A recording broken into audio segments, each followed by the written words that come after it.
Je m'appelle Ian Brightope. J'ai obtenu mon diplôme de médecine et de chirurgie à l'université de Monash en 1974. En 1982, j'ai cofondé le Collège australasien de médecine nutritionnelle et environnementale.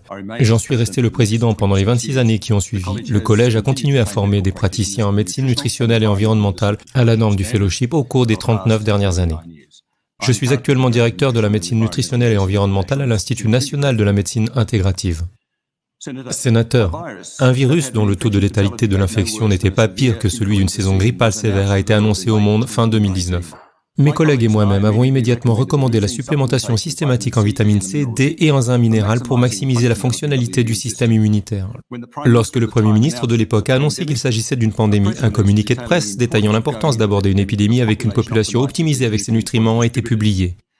J'ai également écrit au Premier ministre, au ministre de la Santé, au médecin en chef, au président de la MAE, au RACGP et d'autres autorités, à de nombreuses reprises pour recommander à tous les médecins de s'assurer qu'ils testaient et traitaient leurs patients pour l'insuffisance et la carence en vitamine D.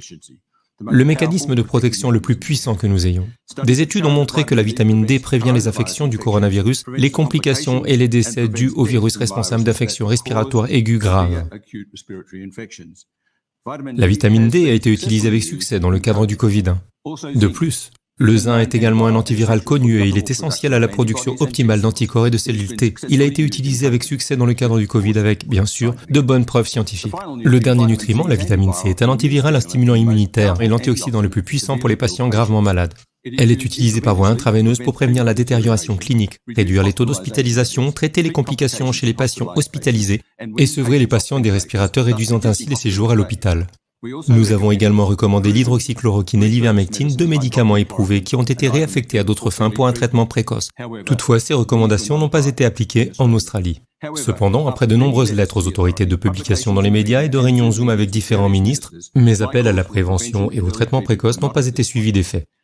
Si une campagne de distribution appropriée avait été mise en place avec des médicaments connus, sûrs et efficaces ayant fait l'objet d'une réaffectation, la population australienne aurait atteint une immunité naturelle de groupe en toute sécurité. La protection la plus puissante et la plus durable qui soit. Au lieu de cela, les autorités ont paniqué, créé le chaos et la peur, et porté atteinte à l'essence même de notre société et de notre culture. D'autres problèmes graves sont la coercition à la vaccination qui se poursuit à ce jour.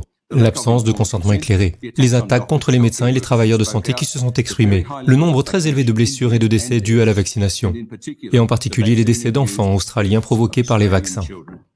Autant d'arguments de poids en faveur d'une commission royale d'enquête élargie. Merci, sénateur. En ce qui concerne la présentation et en particulier la référence indexée, pouvez-vous s'il vous plaît indiquer à la Commission si des études épidémiologiques ont été entreprises à partir du début de l'année 2020 et par la suite pour étayer l'idée que le SARS-CoV-2 représentait pour les Australiens une menace existentielle supérieure à tout ce que nous avions connu et suffisante pour justifier de qualifier le SARS-CoV-2 de pandémie mondiale? Merci, sénateur. De nombreuses études épidémiologiques ont été réalisées en 2020, 2021 et 2022. Il n'y a eu aucune menace sérieuse liée au Covid pour les Australiens. Aucune menace sérieuse. Les études épidémiologiques ont été soutenues par le professeur John Ioannidis, un expert mondial. En octobre 2020, je pense que chaque sénateur devrait le lire. Il s'agit de la déclaration de Great Barrington, dans laquelle les plus grands spécialistes d'Oxford, de l'université de Stanford et de l'université de Harvard ont déclaré que les confinements, le masquage, la fermeture des écoles, tout ce qui était lié au Covid et qui était néfaste, ne serait pas du tout efficace. En ce qui me concerne et en ce qui concerne mes équipes, le Covid était plutôt une mauvaise grippe et les fermetures d'écoles étaient totalement inutiles. Des études épidémiologiques l'ont d'ailleurs prouvé. Mon autre préoccupation est que les autorités ont refusé d'informer correctement le public. En ce qui concerne les instructions provenant de nos autorités, ainsi que de l'Organisation mondiale de la santé et d'autres organisations dans le monde, du fait qu'il n'y avait absolument aucun domaine de prévention ou de traitement précoce prévu dans les recommandations. Il s'agit là d'une lacune flagrante de notre système de santé. Notre système de santé, en ce qui nous concerne, a été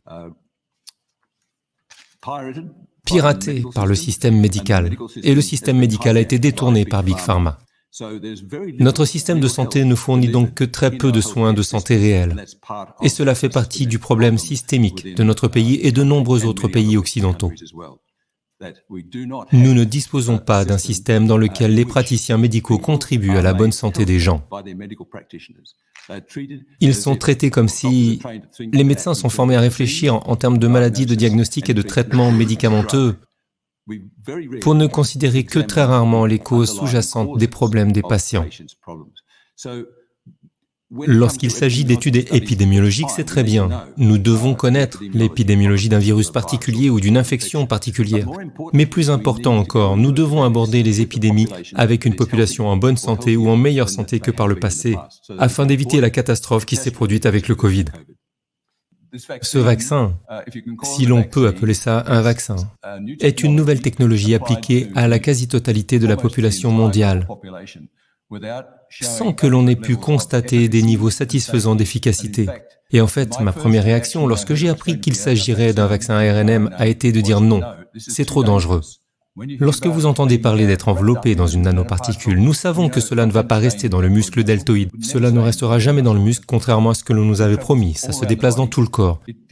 Ça se propage dans le cerveau, le cœur, les vaisseaux sanguins, les testicules et les ovaires.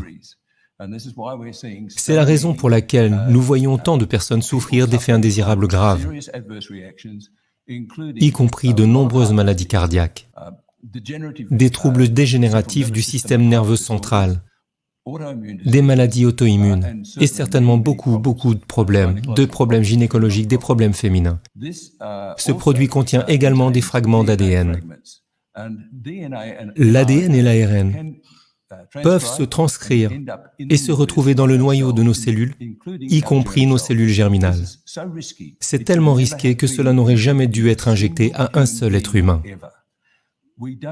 Nous n'avons pas besoin d'attendre des vaccins expérimentaux pendant 8 mois ou 2 ans, lorsque nous avons une maladie virale qui provoque un trouble sévère de type grippal.